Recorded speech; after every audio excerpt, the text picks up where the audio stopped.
Okay, so the first step that we take for the fried rice is that you need to bring a pot full of water to the boil with some salt into it. So we just pour the water. You need to bring the water to the boil before you put the rice into the boiling water to cook. The quantities of rice, 2 cups of rice generally feeds quite a large family or a small family and some leftover lunches. And then we add some salt. And then we place it on a high heat on your stovetop to bring the water to the boil with a lid on. The water has now come to a boil. Taking the lid off, also have a spoon handy so that you can stand here for the next cook rice. Just follow the instructions on the back of the packet. Roughly around 10 to 15 minutes. The rice doesn't need to be all the way cooked through, so it doesn't need to be mush, but it still does need to hold its shape. So it can still have a little tiny bit of a bite to it. Test it before you take it off, and once it's done, we'll move on to the next step. Okay, so the next step, the rice is 3/4 of the way cooked. So what we're going to do is drain the rice.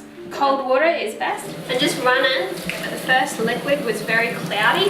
That's the starch. So when the water runs clear, that means a lot of the starch has been washed away. So I grab all of this. I grab a bowl. I put it into the bowl.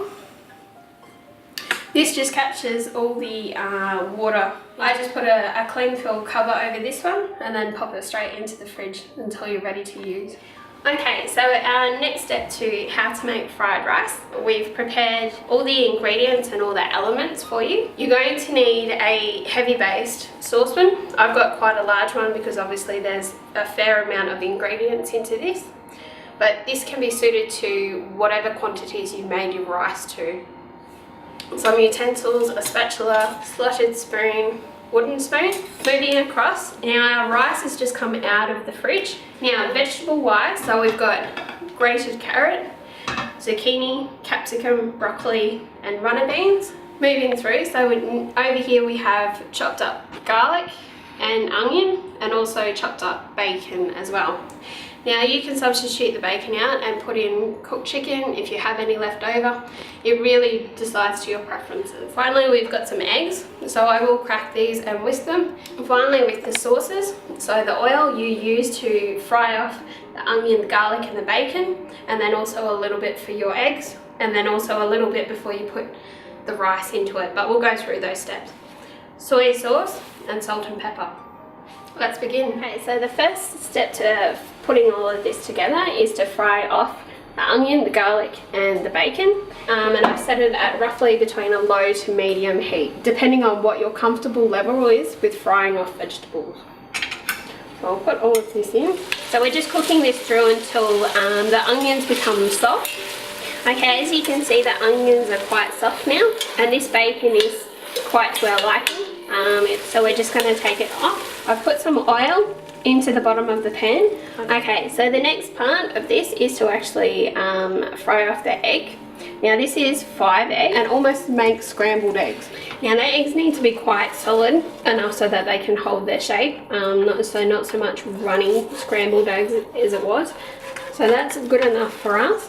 So I'm just going to switch the heat off until I can take this out. Okay, so I've taken the scrambled eggs out and just put it on the same plate as the bacon and the onion. So we pour in the oil.